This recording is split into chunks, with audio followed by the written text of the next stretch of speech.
I have a GE oven here and the oven light is not working. If you look closely, there is a bolt here and a bolt here. You don't want to undo those. Those bolts are holding in the whole system. And so what we're going to end up doing is we're going to just take this, we're going to twist it. If we twist it this way, I'm going to twist it into those bolts.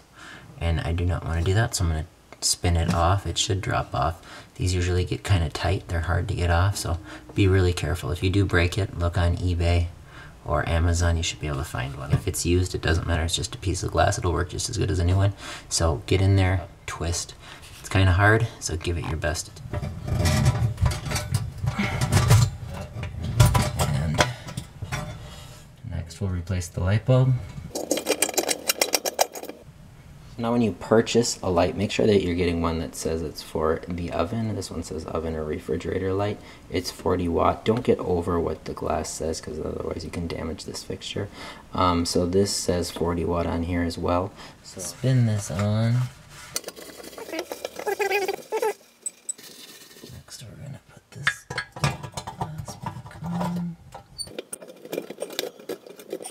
So that's all there is to installing a GE light bulb. This one's got a semi-twist lens cover, and you're done. This light bulb's not going to turn off because the oven door is open, so you're going to have to work quickly so that it doesn't get hot. Hopefully this helps. Please like and subscribe, and thanks for watching.